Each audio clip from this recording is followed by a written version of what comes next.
Et salut mes petits wraps au poulet. Aujourd'hui, nouvelle vidéo sur Massive Darkness de Hellscape. On va continuer notre analyse des classes. On arrive à la classe des bardes. Nos petits musiciens qui sont ici pour booster leurs compagnons avec des sérénades et autres chansonnettes. On va voir du coup dans cette vidéo les différents arbres de compétences du barde. Donc encore une fois, plafonné au niveau 5, parce que je ne dispose pas de Heavenfall, l'extension qui propose la campagne. Mais cela vous donnera en tout cas une bonne idée des compétences du barde, j'allais dire du magicien, non, du barde, du niveau 1 jusqu'au niveau 5, un niveau 5 que l'on peut atteindre avec le jeu de base, ce qui est déjà bien suffisant pour se faire plaisir. Donc les 3 branches principales du barde, les 2 branches secondaires du barde, son plateau de jeu particulier avec ses mécaniques de notes particulières, et après on verra les 3 bardes à disposition dans le jeu pour parler un peu de tout ça. Je vous renvoie également, pour les plus curieux, à la partie gameplay découverte du barde, dans laquelle j'avais joué le barde qui s'appelle, je crois que c'est lui, c'est Daryl, non, Dylan, voilà, le barde Dylan, dans lequel on s'était fait relativement poutrer la misère. Ça ne se dit pas, mais vous comprenez l'idée. Un personnage qui est plus en support et en soutien des autres personnages que vraiment utilisable en solo, en l'état. Peut-être moyen de jouer en solo avec, mais en tout cas, moi, je me suis fait relativement rétamer la tronche assez vite. Donc, ce personnage de barde est quand même plus utile et plus efficace lorsqu'il a du monde autour de lui pour offrir ses bonus au niveau des différentes musiques qu'il peut apporter. Et donc des bonus d'attaque, de défense, etc., etc. On va voir ça tous ensemble, maintenant en vue plongeante. Allez, nous sommes là pour parler du barde. Le barde, mais qu'est-ce que c'est? Art et artisanat vont souvent de pair, car pour chacune de ces disciplines, l'inspiration, l'intelligence et la créativité sont capitales. Non contents de distraire le groupe, les bardes apportent également un soutien magique considérable. En combat, leur musique est capable de semer le désespoir et la crainte chez les adversaires les plus redoutables, tout en inspirant les alliés à accomplir des actes de bravoure inouïs. Alors, qu'est-ce qu'on a au niveau du barde? Donc, 3 personnages qu'on présentera après. 3 arbres de compétences, trance rythmique, scénérade apaisante, groove qui balance, 2 arbres de compétences secondaires, note mortelle, maîtrise de l'instrument. On va parler un peu de la mise en place. Donc on dit bien évidemment au niveau 1 de choisir un niveau, une compétence de niveau 1, on va les voir après, et de mettre ça à côté du plateau ici. Donc là c'est le plateau du barde, on va en parler juste après. On dit de mettre les 3 pions à corps sur la première ligne, en commençant par les éléments les plus à gauche. C'est-à-dire qu'on va mettre nos pions à corps comme ceci. Voilà. On prend ensuite les 5 de musique qu'on met à proximité du plateau de joueur, et on laisse comme ça. Alors j'ai pas la carte en main, mais on nous dit de retirer les cartes lutte, un objet commun, tambour de motivation, un objet rare, et flûte angélique, un objet épique, et de les mettre à côté du plateau. Attention, ce ne sont pas des objets qui sont dans l'inventaire du barde. Ce sont des objets que le barde va pouvoir acquérir plus tard, parce qu'ils ont la particularité d'être des instruments de musique, tout simplement. Pendant son tour, en plus de ses actions classiques, c'est-à-dire que le barde, il peut toujours faire comme action le déplacement, l'attaque, l'échange et l'équipement, la récupération et les éventuelles actions spéciales auxquelles ont droit tous les personnages par rapport aux objets qu'ils possèdent. Au début de son tour, qu'est-ce qu'on fait? On doit commencer par déplacer tous les pions à corps d'un emplacement vers la droite. C'est-à-dire qu'avant de commencer ton tour, au début de ton tour, tu fais ça. Tour suivant, tu vas faire ça. Tour suivant, tu fais ça. Et ainsi de suite. À chaque début de tour, tu déplaces tes pions comme ça. Ce qui fait que les pions, en fait, vont permettre de faire des accords. On appelle ça un pion accord. En fonction des données de musique qui sont positionnées dans les différentes colonnes. Donc là, nous avons la colonne de l'accord 1, accord 2, accord 3. Et les lignes. La ligne de sol, la ligne de si, la ligne de mi. Si les notes actives correspondent à celles indiquées par une compétence et qu'un instrument est alors équipé, alors l'effet est déclenché. Pour que le barde soit efficace, il faut que l'équipement dont il dispose dans sa main ou dans ses mains soit des instruments de musique. On verra qu'il y a des capacités qui lui permettent d'avoir un équipement dans sa besace, dans son inventaire, ou dans son plateau de personnage, et qui compte comme un équipement de musique sans forcément avoir besoin de l'avoir en main. Voilà. Donc il peut taper avec une épée et avoir un ocarina dans sa poche, par exemple. L'ocarina est encore actif. On verra ça avec les compétences. Il est important de bien comprendre comment ça fonctionne. À son tour de jeu, en dépensant 3 de mana, donc ceci n'est pas une action, on va pouvoir placer une note dans une colonne, soit au sol, soit au si, soit au mi, où on a la possibilité de la déplacer. Soit je pose une note, soit je la déplace. Donc là, j'ai 3 de mana, je mets ça ici, en sol. Tour suivant, j'ai 3 de mana, bien c'est pas le sol que je veux, c'est le si. Donc je fais descendre ma note. Sachant que le barde, pour qu'il puisse faire un maximum d'actions, il faut que, de toute façon, que les 3 accords soient remplis. Donc 3 de mana, je pose un sol, 3 de mana, je pose un si, 3 de mana, je repose un sol, 3 de mana, je pose un mi, 3 de mana, je pose un si. Voilà. Et si dans cet accord-là, j'ai envie que ça devienne un mi, eh bien je paye 3 de mana et je descends ça. Voilà. Donc, il peut payer 3 de mana pour faire ces actions-là. Ça va avoir poser une note dans une colonne ou la déplacer après si le besoin s'en fait sentir. On ne peut avoir qu'une seule pas colonne. Je ne peux pas être dans cette situation-là. Les notes sous les colonnes sont actives. Si toutes les notes d'un champ sont actives, peu importe l'ordre, l'effet l'est aussi. Par défaut, notre barde a 2 champs. La balade de ténacité, qui est active sur un sol si-mi, ou le boléro d'invulnérabilité, qui est actif sur un sol mi-mi. C'est bien noté ici que peu importe l'ordre. Donc c'est-à-dire que si je suis en sol mi-mi, comme ça, actif, actif, actif, sol mi-mi, c'est bon, pour le boléro d'invulnérabilité. Si je suis en mi, sol, mi, ça fait donc un sol et demi, sol, mi, mi, c'est bon, c'est actif. Là, j'ai un sol, si, mi. Pour avoir un sol, si, mi, je peux être comme ça, je peux être comme ça, je peux être comme ça, sol, si, mi, voilà, peu importe l'ordre, l'important, c'est que les 3 notes correspondent à quelque chose. Là, par exemple, dans mon champ de départ, le sol, si, mi, tous les héros sur votre dalle gagnent en attaque ignorer une patoune, une griffure. On parle bien d'une dalle et pas d'une zone. Les dalles, ce sont les grands carrés. Les zones, ce sont les cases qui sont définies, qui sont contenues dans une dalle. Hein. On parle bien de dalle. C'est très important de faire la distinction parce qu'on va voir des notions de dalle et de cases ou de zones dans ces compétences. Donc là, on parle bien de dalle. La balade de ténacité, tous les héros de votre dalle bénéficient en attaque ignorer une griffure. Donc au début de ton tour, pour ce que tu fais, tu décales ça. Et après, on va regarder s'il y a des choses qui sont actives ou pas. Mais ce qu'on peut faire, c'est que là, je suis en sol mi-mi. Par exemple, sol mi-mi, j'ai le boléro d'invulnérabilité qui est activé. Tous les héros de votre dalle gagnent en attaque ignorer un dé bleu. Mais si j'ai plutôt envie d'avoir la balade de ténacité, je peux très bien utiliser 3 de mana pour arriver à sol si-mi, donc sol mi-mi, donc sol si-mi, enfin sol si-mi, typiquement je vais monter ça, par exemple ici. Et si j'ai encore 3 de mana, je peux anticiper le fait de mettre celui-là dans la future accord que je veux faire. Si au tour suivant, dans ma dalle, je veux que tous les héros de ma dalle ignorent un dé bleu, eh bien là, ça sera du sol mi-mi. Eh bien, pour ce que je peux faire, c'est que commencer à descendre celui-là directement, ça me coûte certes 3 de mana. Le tour suivant, tout ça se décale. Comme ça, après, je n'aurai plus qu'à faire descendre. Là, je suis encore en sol si-mi, donc je suis encore en balade de ténacité. Ce qui n'aurait pas été le cas si j'étais resté comme ça. Et je peux tout à fait descendre ça ici pour faire un sol mi-mi et arriver en boléro d'invulnérabilité. Voilà.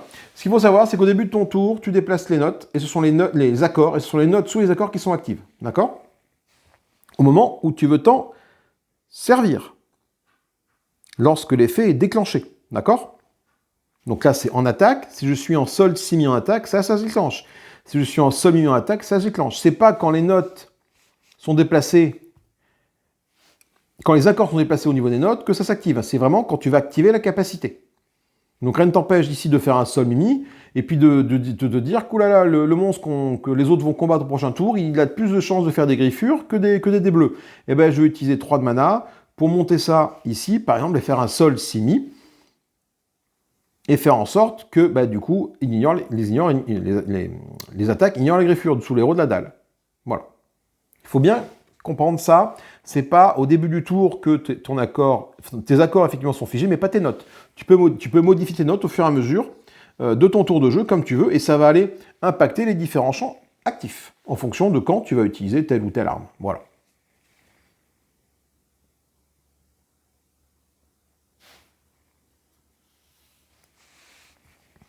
Il est important aussi à noter que c'est actif pendant le tour des autres. Si tu as besoin, toi, d'attaquer, tu peux moduler ça de façon à avoir sol simi. Sol simi, voilà. Toi, tu attaques, ignore ça. Ça reste dans cet état-là. Les autres joueurs, c'est aux autres joueurs de jouer, ils sont toujours impactés par ce truc-là. Par contre, tu ne peux plus aller le modifier. Ce que tu peux faire à ton tour de jeu. Quand c'est toi qui joues, tu peux effectivement passer en sol mimi, par exemple, ici, hop, faire ça. Et du coup, toi, si c'est toi qui attaque, tu vas ignorer un des machins. Tu vas faire ça. Et à partir du moment où ça s'est arrêté, où c'est plus ton tour, ça reste actif. Et tous les héros de la dalle gagnent ça. Voilà. Donc pendant ton tour à toi, tu vas pouvoir le moduler pour en bénéficier des effets, mais à toi d'essayer de t'arranger pour que pendant le tour des autres, tu aies au moins une balade active. Si tu te mets en 6-6-mi ici, malheureusement, ça ne sert à rien. Pour les petits copains, 6-6-mi, ça ne sert à rien. On va voir qu'il y a différentes compétences qui ont différentes notes. Donc il est temps de voir ce que c'est. On va commencer par la transe rythmique. Et quand on parle de 6-6-mi, voilà. 6-6-mi. Donc si 6-6-mi c'est actif, et que tu as un équipement déclenché, au début de la phase des ennemis, donc tu vois, donc là je suis en 6-6-mi, ça c'est bon, j'aurais très bien pu mettre en mi 6-6, ça marchait aussi, ou en 6-mi ici, hein, voilà, encore une fois, il n'y a pas de souci dans l'ordre des notes. Au début de la phase des ennemis, ajoutez un gel sur un ennemi situé sur votre dalle. Donc quand ça va être à la phase des ennemis, il faut que tous les héros vont avoir joué, phase des ennemis, hop, tu peux ajouter un gel sur les ennemis situés sur la dalle. Au niveau 2, ajoutez un gel sur un maximum de 2 ennemis situés sur votre dalle. Au niveau 3, attention. Au début de la phase ennemie, on ajoute un gel au maximum sur 2 ennemis situés sur la dalle, donc c'est comme avant. Lors de la phase des ténèbres, les bandes sont générées qu'à un séide de moins. Ça veut dire que quand tu es niveau 3 transrythmique, si tu arrives à rester en 6-6-mi, du coup, quand c'est la phase ennemie et que ça s'est activé, en cas de phase de darkness, de ténèbres, hop, les bandes sont générées avec une figurine de moins. Donc ça peut être intéressant pour ne pas être submergé par le poids des ennemis. Encore une fois, il faut arriver. Le bard est quand même... Il faut vraiment regarder ce qui se passe sur ton plateau, chez les autres joueurs, où ils en sont sur la dalle, pour pas qu'ils quittent ta dalle, sinon ils ne bénéficient pas des bonus. Et également, du coup, la piste de progression de l'adversaire, voilà. Enfin, des ennemis. Parce que ça sert à rien d'être en 6-6-mi. Bon, ça, effectivement, c'est intéressant toujours de mettre un gel sur 2 ennemis, ça les bloque. Hein. Mais, si jamais tu t'actives et que tu n'es pas en génération de séide, ça, tu perds cette partie-là. Donc, il faut quand même être un petit peu à l'écoute de ce qui se passe autour de soi. La sirène apaisante. Au début de votre tour, avant d'avancer les accords, on choisit sol, si ou mi. Pour chaque note active du type choisi, on soigne un héros sur notre dalle. Vous pouvez choisir plusieurs héros. Donc là, admettons, je suis dans cette configuration-là. Je choisis si. Pourquoi si? Parce que j'ai un si actif, un autre si actif. Je vais donc pouvoir soigner un héros sur ma dalle de 1. Et comme je l'ai 2 fois, je vais pouvoir soigner 2 héros sur ma dalle de 1. Je peux choisir plusieurs héros. Tout simplement. Donc j'ai un petit sort de soin par cette sirène apaisante. Mais du coup, c'est à moi d'essayer de gérer un petit peu l'espace de mes notes. Par exemple, je vois que c'est vraiment la merde au combat et que j'ai quelqu'un qui est prêt à mourir. Eh bien, quand c'est la fin de mon tour de jeu, s'il me reste 3 de mana, je peux décider, et que j'ai ma sirène apaisante, de monter ça ici. C'est-à-dire qu'au début de mon prochain tour, je vais pouvoir dire, voilà, je choisis ici, ces 3-là sont actives, donc c'est avant d'avancer les notes, hein, et je peux soigner un héros de 1, un héros de 1, un héros de 1. Et après, je bouge mes notes. Voilà. Sauf qu'en te mettant comme ça en 6 ici, il n'y a rien qui est actif. Sauf que tu anticipes, parce que c'est après que tu bouges. Bon, là, tu es encore en 6 ici. C'est pas un bon exemple, mais tu aurais été, je sais pas, tu aurais un truc qui faisait sol 6 par exemple. hop, tu aurais pu faire quelque chose d'intéressant en fonction des sorts que tu avais. Ou alors tu te mets tout en mi, enfin voilà. Ouais. Après, voilà, c'est encore une classe, encore une fois, comme je disais tout à l'heure, qui demande de vraiment regarder et d'anticiper. C'est pas facile, parce que les accords vont bouger à chaque début de tour, donc il faut anticiper les accords qui vont arriver. C'est comme dans la musique, hein. La musique, quand tu es en train de faire la guitare ou de la batterie, enfin moi je fais de la guitare, donc voilà, tu es déjà en train de penser à l'accord suivant quand tu es en train de faire l'accord en cours. Hein, voilà. Au début de votre tour, avant d'avancer les trucs, pour choix, là c'est pareil. Donc là, au lieu de soigner un héros de 1, on soigne chaque héros de 1. Donc si je suis ici et que je choisis d'activer, dans cette configuration-là, d'activer les si, encore une fois, j'ai 1, 2, 3, je peux jouer chaque héros de 1, mais 3 fois. 1 fois, 2 fois, 3 fois. Et c'est chaque héros de la dalle, hein, attention. Au niveau 3, encore une fois, chaque héros de la dalle est soigné de 1 et gagne 1 de mana. Donc là, on a une aura, une sérène apaisante qui va nous permettre de soigner et de rendre de la mana à son niveau maximum. Donc on a vu qu'on pouvait glacer les ennemis, on a vu qu'on pouvait soigner les petits copains. On va voir maintenant ce que propose le groove qui balance. Au niveau 1, donc là, on est en sol, sol, si. Donc pour que ça s'active, il faut que ça s'active et que j'ai un instrument de musique équipé. Avant la phase des ennemis, tous les héros sur votre dalle peuvent se déplacer de 1. Lors de ce déplacement, les héros ne subissent pas de dégâts de réaction. Donc ça peut être intéressant si on est en sol, sol, sol, si, voilà, comme ça, sol, sol, si, actif, actif, actif, ou du coup comme ça, peu importe, hein, encore une fois. Avant la phase ennemie, avant que les ennemis se déplacent, on peut faire déplacer tous les héros de 1. C'est-à-dire que si jamais il te manquait une case pour atteindre l'objectif qui était la fin de la partie, eh bien grâce au groove qui balance, tout le monde bouge de 1. Même si tu as un héros qui est dans une case où il y a 35 ennemis, eh ben, du coup, il peut en partir sans subir les dégâts de réaction. Donc ça peut être intéressant, ça peut permettre à un héros de survivre un peu plus longtemps. Niveau 2, du groove qui balance. Avant la phase des ennemis, tous les héros peuvent se déplacer de 1. Lors de ce déplacement, les héros ne subissent pas de dégâts de réaction et ils infligent une blessure à chaque ennemi présent dans la zone qu'ils quittent. Donc non seulement tu vas pouvoir avoir un de mouvement en plus, mais tu vas pouvoir également infliger un dégât à chaque ennemi présent dans la zone que tu quittes. Donc si tu as dans une zone où tu es contre 3 bandes, ils vont prendre chacun un point de dégâts.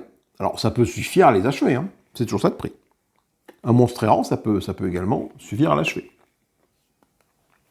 Au niveau 3, donc avant la phase ennemie, tous les héros de la dalle se déplacent de 1, pas de dégâts en réaction, et on inflige 3 blessures à chaque ennemi présent. Donc toi, de 1, ici, on passe à 3. Donc là, c'est plus intéressant parce qu'effectivement, un monstre errant, tu lui infliges 3 points de dégâts en partie, 3 blessures, enfin, il n'a pas le droit de jet d'armure, ni quoi que ce soit, 3 blessures, c'est comme ça, point barre. Donc on a la transe rythmique pour geler les ennemis, du soin et des déplacements gratuits, avec quelques petits bonus d'attaque. Donc là, c'est du si, si, mi, sol, si, mi, et on a toujours, bien évidemment, nos 2 balades ici, hein, qui ne sont pas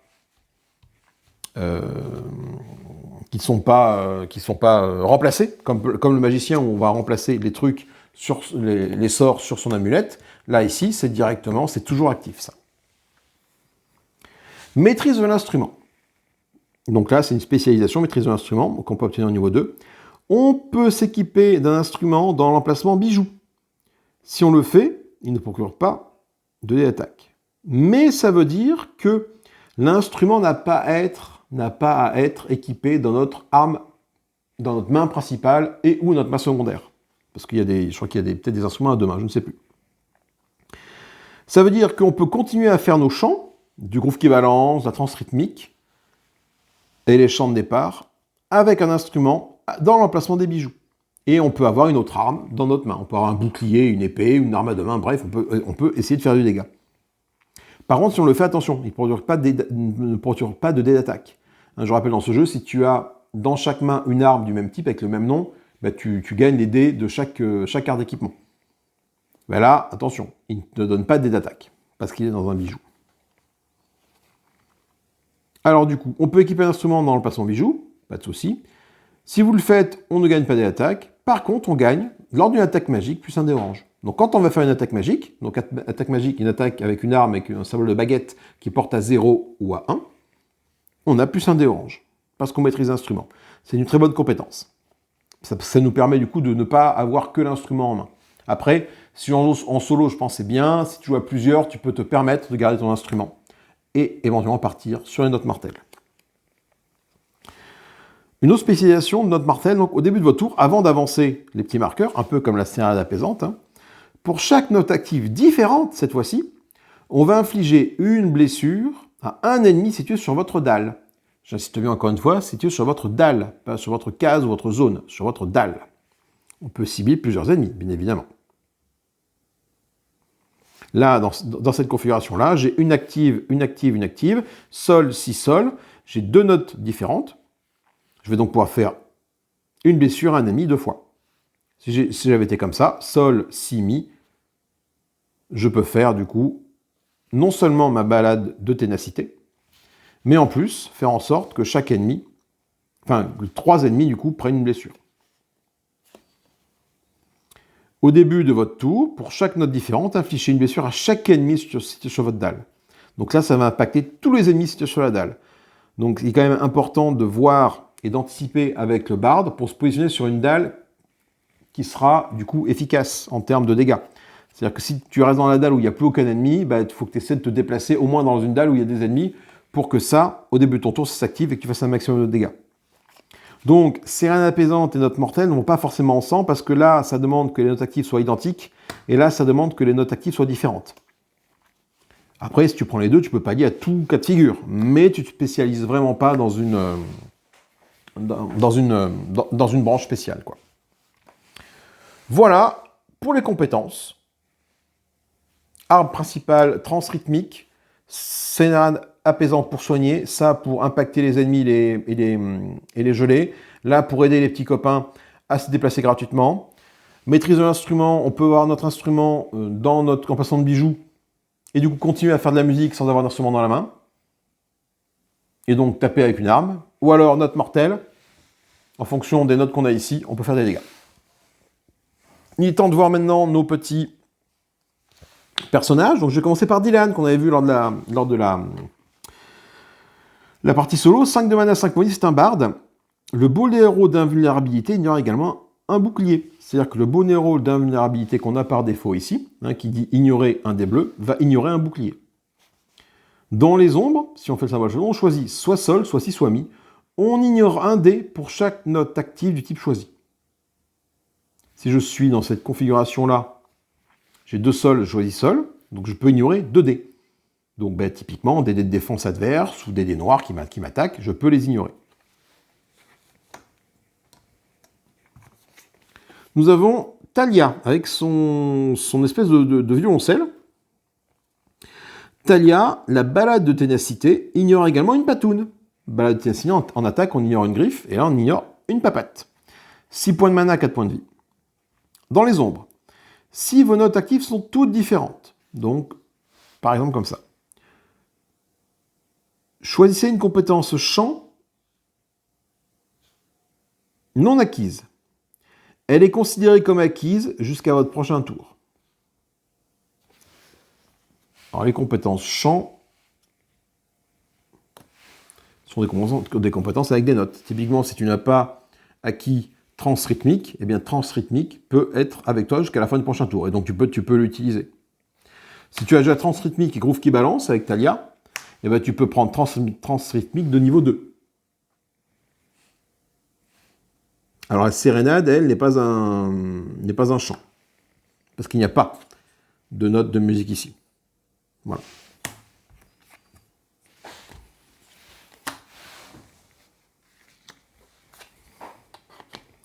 Et enfin, nous avons notre petit ami avec sa hache, son violon de combat, là, qui a 6 de mana, c'est Riff, 6 de mana, 4 d'obstanté. Quand on utilise un instrument pour attaquer dans la zone, on gagne un dé orange. Donc lui, par contre, il va peut-être pas bénéficier de la maîtrise de l'instrument, parce que ça veut dire que son instrument, on le met dans les bijoux. Donc il faut qu'il attaque avec son instrument. Donc lui, on va peut-être partir sur une autre spécialisation. Dans les ombres, après le combat, pour chaque note active différente, lancez 2 dés noirs. On ajoute un token de feu à notre combat, après le combat, pour chaque patoun obtenu. Donc on va pouvoir mettre du feu en plus sur l'adversaire que l'on est en train de combattre. On a parlé au début de la vidéo qu'on allait mettre de côté le luth en carte commun, le tambour de motivation en carte rare et la flûte angélique en carte épique. Eh bien, pendant son tour, le barde peut défausser 2 objets d'un même niveau de rareté pour s'équiper de l'instrument du même niveau de rareté parmi ceux qui ont été mis de côté. Ce n'est pas une action. Par exemple, j'ai 2 objets communs, eh bien je peux m'en débarrasser pour équiper le luth. J'ai 2 objets rares, je peux m'en débarrasser pour équiper le tambour de motivation. Et j'ai 2 objets épiques, je peux m'en débarrasser pour équiper la flûte angélique. Tout ça sont des objets avec lesquels on peut attaquer. Ou les mettre éventuellement dans notre besace, si on est maître des instruments, pour pouvoir continuer à utiliser des instruments et taper avec une autre arme. Riff, par exemple, lui, on ne va pas, encore une fois, pas se spécialiser, parce que lui, quand il tape avec un instrument, il gagne plus 1 dé orange. Donc si on arrive à mettre la flûte enchantée, la flûte angélique sur Riff, il y a moyen de faire quand même du gros dégât. Et autant pour les autres personnages, il n'était pas forcément important de vous montrer les objets, là je pense que c'est important. Voilà. Voilà un objet magique, ocarina magique, qu'on recommande du coup pour le barde de démarrage. Une arme à 2 mains, en attaque il fait ×1 et une attaque magique. Le luth qu'on met de côté, voilà, au démarrage. Et si je sacrifie 2 objets communs, je peux gagner ce luth et l'équiper. Chaque héros dans la zone gagne 1 de mana, 2 dés. Là, le tambour de motivation, lors de la prochaine attaque du héros de ce tour-ci, plus 2. La flûte, soignez chaque héros de votre dalle de 2. Donc voici les objets que l'on peut avoir et que l'on peut éventuellement mettre en plus dans notre besace en tant qu'objet magique. Ça veut dire que je ne pourrais pas attaquer avec ma flûte magique pour gagner ça, mais je pourrais continuer à faire l'action de soigner par exemple. Je pourrais continuer à faire l'action de bonifier les attaques des copains. Je pourrais continuer à faire l'action de gagner 1 de mana. Je pourrais continuer à faire l'action de soin 1. Alors là, c'est en attaque. Oui, quand je vais attaquer, je pourrais quand même faire un soin de 1. Voilà. Je voulais également vous montrer le fléau des ombres, le fléau de l'ombre de Bard, lorsqu'on arrive à s'équiper du fléau de l'ombre. Si j'ai 2 objets de type épique, je vais vous montrer les fléaux à quoi ils ressemblent. Grosso modo, ce sont ce genre d'objets. Voilà. Si j'obtiens le gland divin, par exemple, du coup, ça fait 1 sur 2 objets d'ensemble. Voilà. Et bien là, si j'en ai 2, je vais pouvoir utiliser mes instruments en tant qu'armes à distance. Parce qu'on constate que là, ce sont tous des armes magiques, donc une portée de 0,1. Ici, si j'ai 4 objets du set des ombres, la balade de ténacité et le bureau d'invulnérabilité requièrent un seul de moins pour être joué. C'est-à-dire que maintenant, sur Simi ou Mimi, je peux jouer ma balade de ténacité et mon boléro, et garder la note ici un petit peu en mode joker, tout simplement. Voilà. Donc si je me mets en Mimi, par exemple, eh bien mon boléro d'invulnérabilité est actif, et si j'ai ma sérénade apaisante ici, je peux soigner des héros et leur faire gagner de la mana, parce que du coup, ou si juste les faire soigner, parce que du coup, j'aurai 3 notes actives identiques.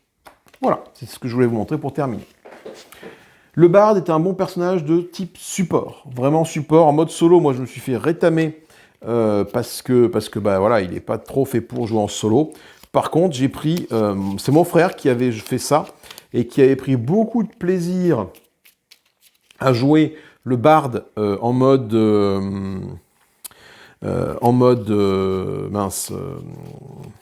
support, parce que en fait ma compagne jouait le chaman qui a besoin de mana, et à chaque tour de jeu avec le luth, en fait, il faisait en sorte que tout le monde gagne de la mana. Et donc dès que le chaman gagne de la mana, hop, il a le droit de faire monter ses petits curseurs sur son plateau joueur. On verra quand on traitera du chaman, tout simplement. Donc c'était vraiment un petit combo, pas piqué de hanneton, et qui marchait plutôt bien. Je ne vous ai pas montré également l'arme épique destinée destiné au barde. C'est vrai que j'aurais pu vous la montrer. C'est vrai que je ne l'ai pas fait pour les autres classes. Mais là, je vais vous la montrer. L'arme épique destinée au barde, c'est une harpe que seuls les bardes peuvent porter. En action, uniquement dans la lumière, j'inflige 5 blessures à une bande située sur ma dalle. Et je déplace jusqu'à 2 zones. Et en plus, je peux faire ça.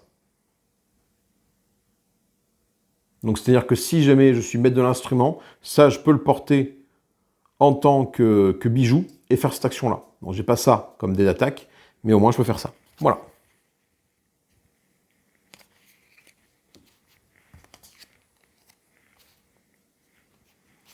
C'est tout pour nos amis les bardes.